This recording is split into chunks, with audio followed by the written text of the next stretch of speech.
buenos días a todos los estudiantes de Media Técnica. Hoy vamos a hablar un poco sobre la anatomía de un procesador.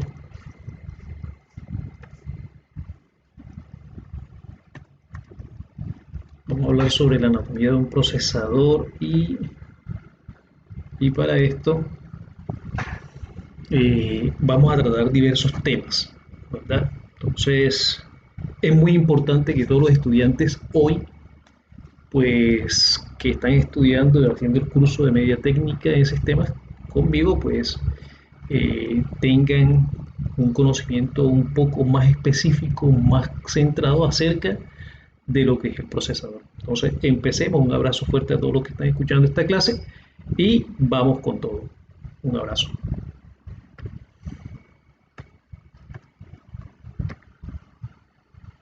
Muy bien. Inicialmente, ¿qué vamos a hacer? Pues lo primero que debemos hacer es saber qué es un procesador. Y bueno, básicamente todos sabemos que un procesador dicen que es el cerebro del sistema, de un sistema de cómputo. Justamente procesa todo lo que ocurre dentro de un computador y se ejecutan todas las acciones, todas las instrucciones que se le dan a este a través de un programa. Eh, Básicamente los procesadores eh, habilitan una característica de velocidad en los computadores dependiendo de la cantidad de órdenes e instrucciones que ellos dan y pueden ejecutar. Ahora, ¿qué es el procesador? Así como lo vemos aquí en esta imagen, es una pastilla de silicio con una serie de pines, una serie de circuitería que responden a una arquitectura específica, ¿verdad? Este procesador se encuentra ubicado en la tarjeta madre, en la tarjeta madre. Cierto. Como se encuentra ubicado en la tarjeta madre, el procesador en algunos equipos viene, ante todo en los portátiles, viene soldado, en otros, en los que son computadores de escritorio, puede uno hacer intercambio de procesadores, puede uno mejorar la velocidad de procesamiento. Entonces vamos adelante a mirar cuáles son las unidades o las partes que vamos a ver dentro de esta sesión.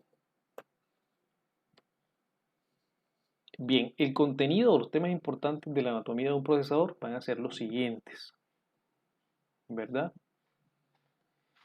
Lo primero que es un procesador, que ya lo vimos, la arquitectura de una computadora, los elementos de un microprocesador, el funcionamiento de un microprocesador, eh, cómo saber si un microprocesador es bueno, o sea, si tiene un alto rendimiento o no, y las técnicas de refrigeración que se necesitan para poder mantenerlo en ciertos grados de temperatura. Aquí ustedes van a ver una pequeña descripción de cada uno de esos temas y más adelante vamos a profundizar sobre ellos. Si tienen cuadernos a la mano, por favor tomen una breve nota sobre esto, hacen una pausa y toman la nota y continuamos con el video, ¿vale? Muy bien. Entonces, cuando hablamos de arquitectura de un procesador, ¿a qué estamos refiriendo? Nos estamos refiriendo al diseño en cuanto a estructura y funcionamiento, que es la que hace que cada uno de sus componentes pueda funcionar de manera organizada, armonizada, coordinada, y así puedan trabajar todo lo que tenga que ver con el procesamiento de instrucciones. Entonces, el modelo que se usa hasta el día de hoy, con ciertas variaciones, porque ha tenido sus variaciones, mejoras, para decirlo en otro sentido, tiene que ver con el matemático von Neumann. Entonces, de la invención de los microprocesadores hasta el día de hoy, estos están basados en la arquitectura que vive el procesador en varios elementos, que luego veremos en profundidad. Esta arquitectura recibe el nombre de arquitectura de von Neumann. La arquitectura de von Neumann fue inventada en 1945 por el matemático von Neumann y describe el diseño de un computador digital dividido en diferentes partes. Todos los procesadores actuales que conocemos aún están basados en la arquitectura básica de von Neumann. Se han introducido algunas mejoras características, pero básicamente se mantiene lo mismo. ¿Cuál es esa arquitectura?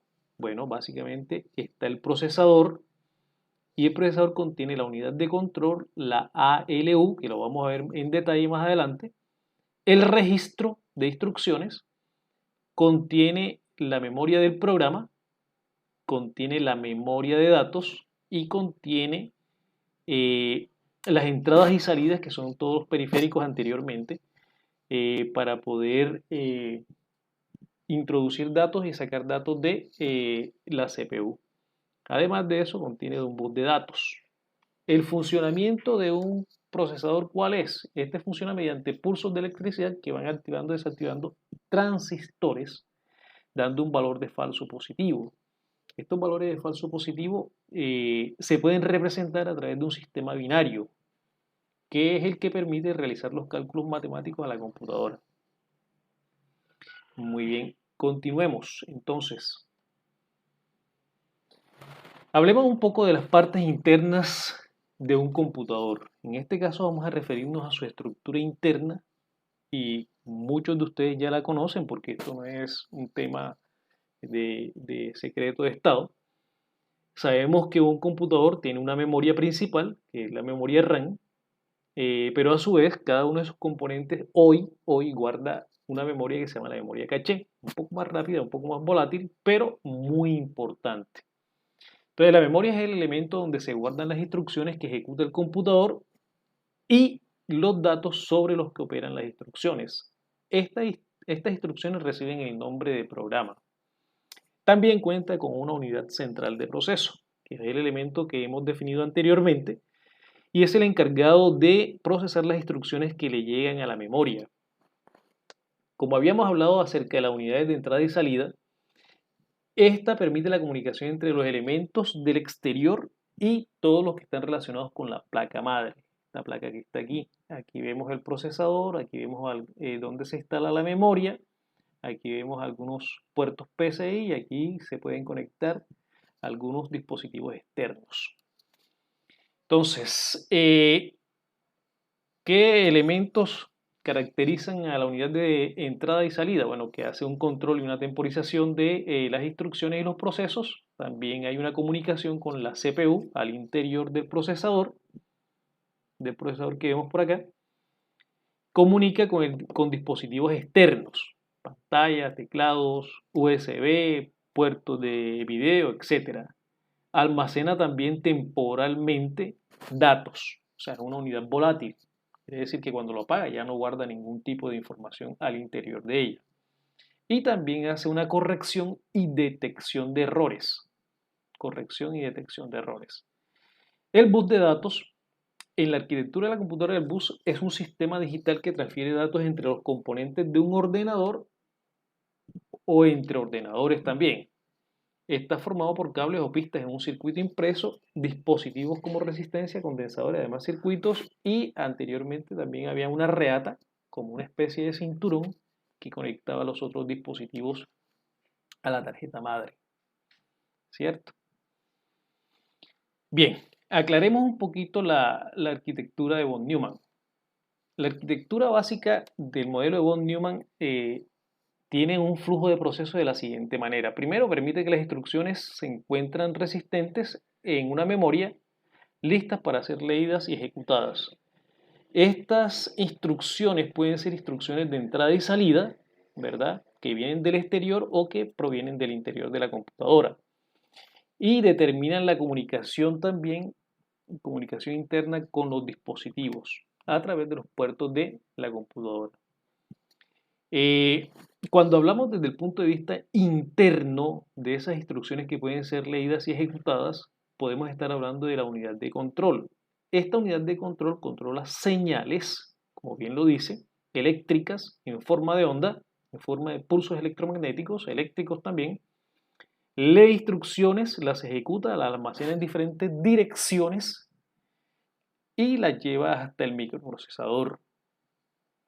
También podemos decir que la unidad aritmética es otra forma de ejecutar instrucciones. Se encarga de realizar todas las actividades de encaminamiento y decisión lógica y de mantenimiento del procesador. Aquí se toman decisiones Y en la memoria principal, que sería la memoria RAM, se trata de un espacio de almacenamiento temporal de instrucciones de datos.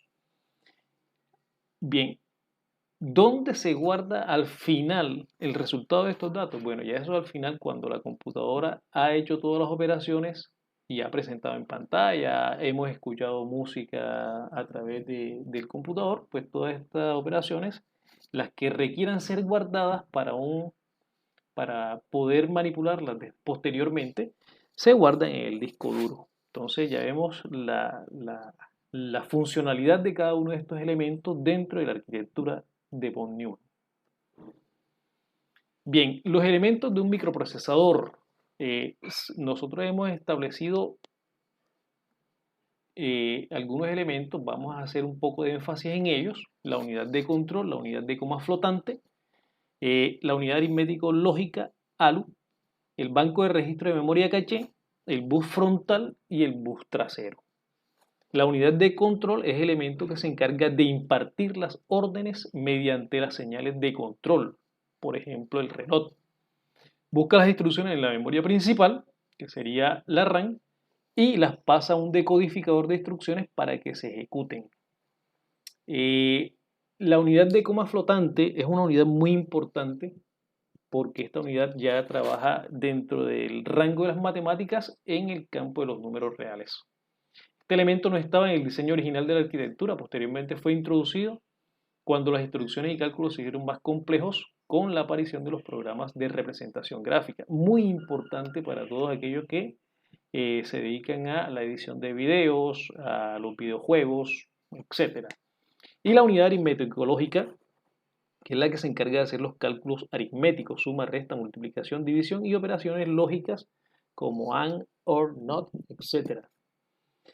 Tenemos el banco de registro y de memoria caché. Los registros es donde se guardan las instrucciones, se lleva al secuenciador y el secuenciador es quien las envía a la unidad aritmética lógica para sus respectivas operaciones.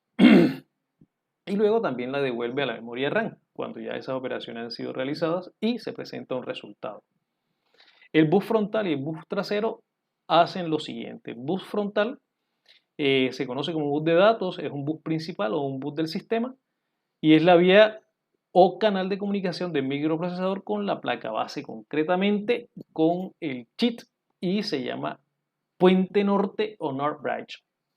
Y el bus trasero comunica la memoria caché de nivel 2, level 2, con el procesador, siempre y cuando ésta no esté integrada en el propio núcleo de la CPU, o sea, dentro del procesador.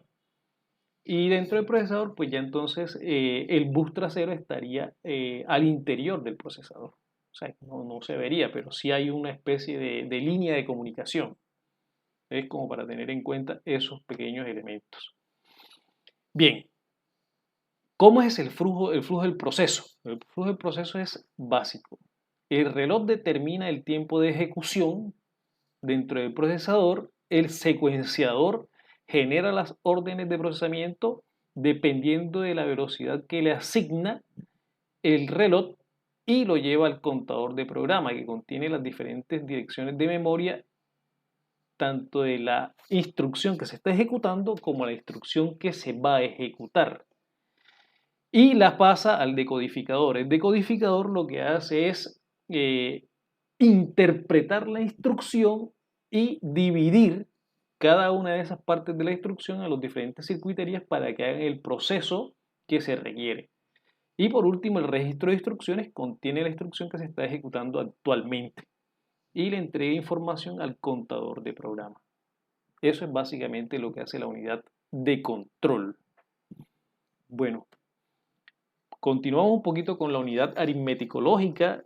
Esta unidad es muy importante dentro del proceso, tiene 4 elementos efectivamente, que son el circuito operacional, contiene una serie de multiplexores y circuitos que hacen las operaciones. El registro de entrada, se almacenan los datos y hacen las operaciones antes de entrar al circuito operacional, que es el circuito que acabamos de mencionar. Y el acumulador almacena los resultados de las operaciones realizadas y es quien presenta la información al procesador, a la unidad central de procesamiento. Y el registro de estado es quien almacena ciertas condiciones que deben ser tenidas en cuenta en las operaciones posteriores. O sea, él da los avisos. Es como cuando un policía de tránsito está haciendo todas las señales para que el tráfico ocurra de manera fluida, ¿cierto? Básicamente eso.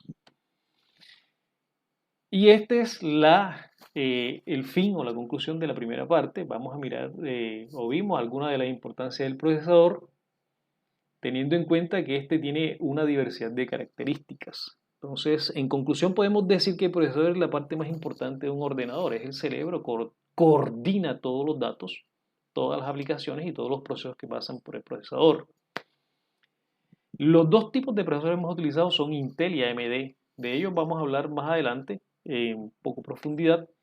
Y bueno, todo lo que tienes que saber sobre ellos te lo vamos a contar en el próximo artículo que estoy escribiendo en este momento. Entonces, a todos mil gracias y nos vemos en la próxima entrega. Un fuerte abrazo a todos y estamos atentos para continuar con la parte de funcionamiento y otras partes que están ahí atentos, como cuáles son los mejores procesadores que podemos encontrar en el mercado y cuál se adapta a mis requerimientos. Entonces, hasta aquí.